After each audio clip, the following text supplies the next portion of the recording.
पाते हैं। कृपया थोड़ा शांति बनाएं। जितने भी बच्चे हैं थोड़ा शांति बना के रखें। शांति से खड़े रहना 2 मिनट के बस। वहां बंद कर दिया सब कुछ, सब सही है, ठीक है, ओके। पहला यूहन्ना उसका 4वां अध्याय और 15वां पद इस बात को कराने कहता है, आप थोड़ी सी बातें परमेश्वर के वचन में सीखेंगे और फिर उसके बाद हम आपको आजाद कर देंगे। जल्दी पकड़ के रखेंगे, ठीक है, ओके। जो कोई ये मान लेता है कि यीशु परमेश्वर का पुत्र है, परमेश्वर उसमें बना रहता है और वो परमेश्वर में बना रहता है ना। हमारा मानना बहुत जरूरी है ना। हम जब प्रार्थना करते हैं तो हम ये मानते हैं, कभी कभार और कभी कभार हम नहीं मान पाते, तब हम ये बोलते हैं परमेश्वर मेरी प्रार्थना को तुमने सुना है ना। कई प्रकार से ऐसा होता है जहां पे हम हमारी प्रार्थनाओं को कभी कभार बोलते हैं परमेश्वर हमारी प्रार्थना को सुनता नहीं है। अरे इधर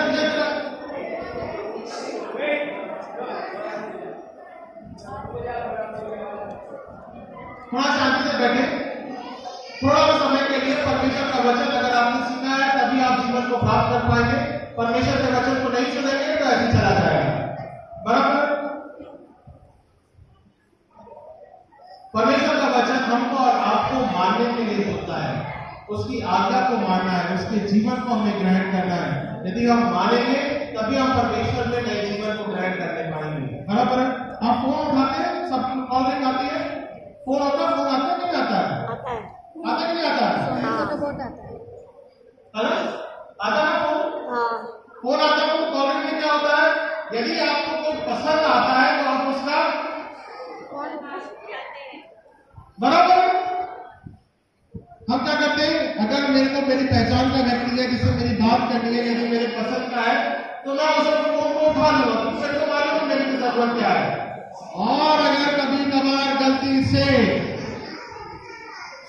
दोपहर में या कहीं पे भी कंपनी का कॉल आ जाए, कभी लोन के लिए आ जाए, कभी किसी चीज के लिए आ जाए, तो मैं करते हैं तुरंत आप फोन क्या करते हैं, जो आपको पसंद आता है, जो आप मानते हो उसे आप क्या करते हो, ग्रहण। यू टेक अ कॉल, है ना। हम सब जो जिसको मालूम है कि भाई ये मोबाइल है और ये नंबर मेरा जान पहचान का है, तो वो नंबर को हम क्या कर लेते हैं, ग्रहण हम ले लेते हैं, एक्सेप्ट करते हैं, बात करते हैं। और जो पसंद नहीं आता उसे हम, आज भी वही परिस्थिति है 2023 में। मसीह का वचन इस बात को डरा के बोलता है, यदि तुम मुझे मानते हो, मुझे पसंद करते हो, तो मेरी बातों को क्या करोगे, तुम ग्रहण, है ना। और अगर ग्रहण नहीं करोगे तो जो बातें हैं परमेश्वर की वो सब व्यर्थ हो जाएंगे। सो परमेश्वर का वचन हमको और आपको मानने के लिए बोलता है। प्रभु यीशु मसीह कौन है? प्रभु यीशु मसीह हमारा परमेश्वर का पुत्र है, जो कि हमारे और आपके लिए उद्धार देने के लिए आया। ये हमें मानना बहुत जरूरी है। ये पहली बात है, मानना बहुत जरूरी है कि प्रभु यीशु मसीह हमारा परमेश्वर का पुत्र है। दूसरी बात, कुलुस्सी की पुस्तक उसका 2वां अध्याय 9वें पद में बोलता है, क्योंकि उसमें ईश्वर तरफ की सारी परिपूर्णता सदैव वास करती है। परमेश्वर की सामर्थ प्रभु यीशु मसीह में सदा वास करती है। इसीलिए आपने जब वो सॉन्ग को सुना या गीत को सुना कि प्रभु यीशु मसीह क्या करता है, अंधों को आंखें देता है, नगरों को चंगा करता है, चलाता है, कुबरों को वहां पे सीधा खड़ा करता है। तो प्रभु यीशु मसीह में क्या है, हमारे परमेश्वर की ईश्वरता है, उसमें व्यवहार है, वो हमारा और आपके जीवन में खूबी है, जो कि हम और आप परमेश्वर जब हम उसे ग्रहण करते हैं या प्रभु यीशु मसीह को जब हम मानते हैं तो परमेश्वर हमें क्या करता है, चंगाई प्रदान करता है। परमेश्वर हमको और आपको दुख और तकलीफ से, मुसीबत से उठाता है। तभी हम ये कहते हैं कि प्रभु यीशु मसीह हमारा उद्धार करता है। ये कैसे होगा, हमें चंगाई कब मिलेगी, हमारी प्रार्थना कब सुनी जाएगी, परमेश्वर हमको हमारे जीवन को किस प्रकार से उठाएगा आत्मिकता में, जब हम ये मानेंगे कि प्रभु यीशु मसीह हमारे मध्य में कार्य वो करता है, या हम मानते हैं कि प्रभु यीशु मसीह हमारा उद्धार करता है। तो हमारा मानना इस बात का तत्व है कि वाकई में परमेश्वर का जो ईश्वरत्व है, परमेश्वर का जो व्यवहार है, परमेश्वर का जो चरित्र है वो मेरे जीवन में बसा हुआ है। तो परमेश्वर का चरित्र हमारे जीवन में बसे रहना चाहिए, परमेश्वर का चरित्र हमारे जीवन में सदा बना रहना चाहिए। हमें इस बात को मानने की जरूरत है। जब हम प्रार्थना करते हैं तो परमेश्वर के अनुग्रह और उसके चरित्र में अपने बढ़ते जाए, इस बारे में भी हम प्रार्थना करें। यशायाह की पुस्तक उसका 9वां अध्याय और 6वां पद प्रभु यीशु मसीह जो कि परमेश्वर का पुत्र है, इस बात को फैला के कहता है। मैं अंतिम पद पढ़ूंगा, अंतिम लाइन का पढ़ूंगा, 9वां अध्याय और 6वां पद, उसकी अंतिम बात पढ़ूंगा। और शांति का राजकुमार रखा जाएगा। परमेश्वर के पुत्र का क्या है कारण? शांति का राजकुमार है। हम सब शांति पाना चाहते हैं, है ना? हम सब शांति पाना चाहते हैं, नहीं चाहते? मैं भी यहाँ से खड़ा हूं तो मेरे को भी शांति चाहिए।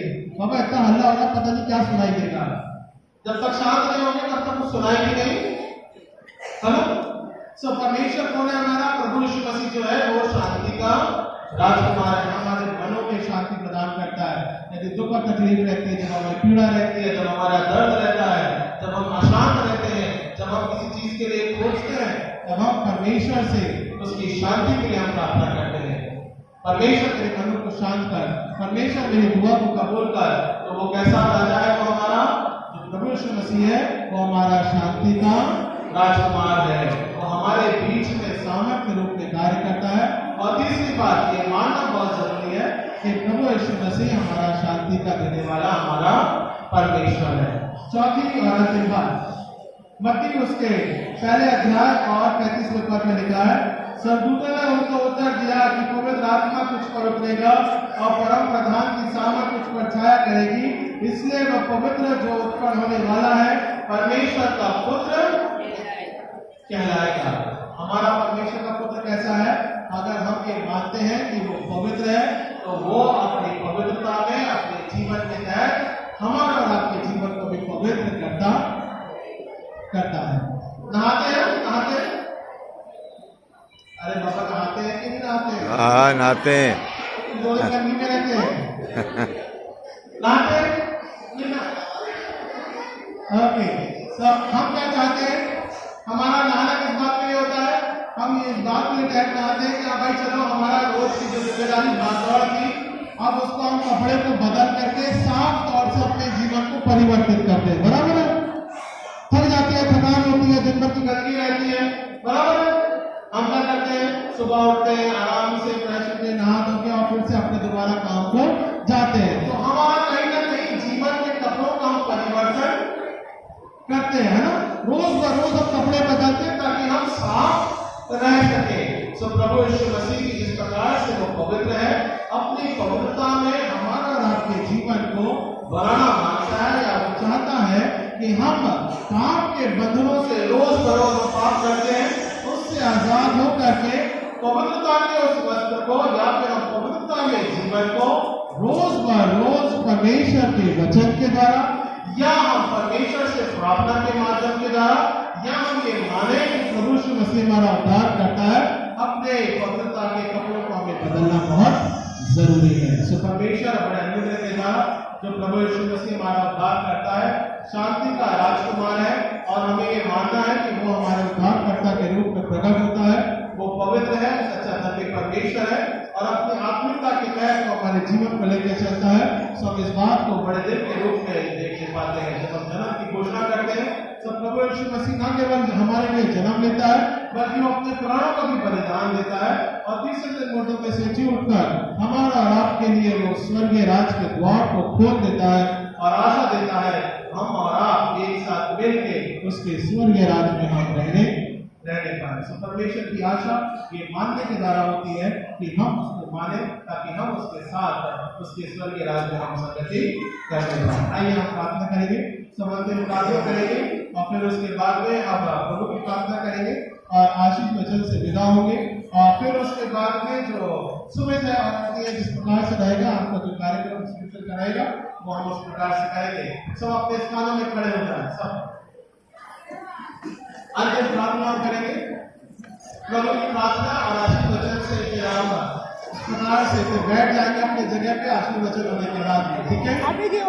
ओके, हम शांत रहे बच्चे लोग, शांत रहे कृपया। ओके, हम प्रार्थना करते हैं। हमारा जीवन अनुग्रहकारी पिता परमेश्वर, तो राजाओं का राजा, प्रभु का प्रभु पिता परमेश्वर, हम ये मानते हैं कि प्रभु यीशु मसीह परमेश्वर का पुत्र है, इस जगत में आया जिसने अपने जीवन को पिता परमेश्वर मसीह के रूप में या परमेश्वर की इच्छा के रूप में चलाया, परमेश्वर के वचन को हमारे बीच में ठहराया, परमेश्वर के प्रेम को ठहराया, चंगाई को प्रदान किया, सामर्थ को प्रदान किया पिता परमेश्वर, और हमें एक आशा दी है कि हम प्रभु यीशु मसीह के साथ उसके स्वर्गीय राज्य में प्रवेश करने पाएंगे। सोने दे पिता परमेश्वर, हम ये मानते हैं, ये विश्वास रखते हैं कि प्रभु यीशु मसीह हमारा उद्धार करता है, कि धर्म के राजा का परमेश्वर पिता अपनी दया के माध्यम के द्वारा हमारी अगुवाई कर, संभाल और अपने प्रभुत्व में रख। हर एक पिता परमेश्वर जो लोग आज यहाँ उपस्थित है पिता, अनुग्रह के द्वारा पिता परमेश्वर उनके जीवन को संभाल, और पिता परमेश्वर केवल राजाओं का राजा, प्रभु का प्रभु केवल हमारा प्रभु यीशु मसीह है। तो हम इस बात को धन्यवाद के रूप में रखते हैं। पिता परमेश्वर इनकी प्रार्थनाओं को सुन, इनके जीवन को परिवर्तित कर। यदि कोई तकलीफ है, परेशानी है पिता परमेश्वर, उसे मसीह के नाम से हम दूर करते हैं, और पिता परमेश्वर कहते हैं कि प्रभु यीशु मसीह हमारे लिए मार्ग, सत्य और जीवन है। पिता होने दे अनुग्रह के द्वारा ऐसे मार्ग सत्य के जीवन के तहत पिता लोग मध्य में अगुवाई कर ये बड़ा दिन पिता परमेश्वर मसीह जीवन के रूप में, कार्य के रूप में, योजनाओं के रूप में पिता सामर्थ के रूप में ठहरने पाए। सो इस बात को हम प्रार्थना के रूप में चलाते हैं। हर एक को अपनी आशीष और अपने अनुग्रह में लेके चलो। उद्धारकर्ता प्यारे बेटे प्रभु यीशु मसीह के नाम से मांगते हैं, सुने कबूल कीजिए इस प्रार्थना विनती को। आमीन आमीन। हम प्रभु की प्रार्थना एक साथ बोलेंगे।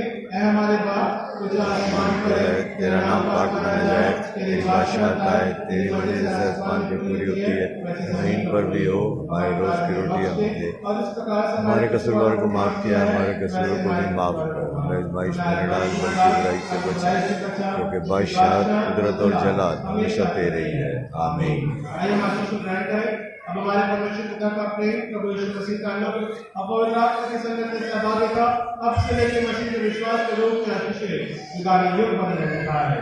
आमीन आमीन। आप सभी लोग अपनी जगह पे बैठ जाएं। आंटी आप बताओ।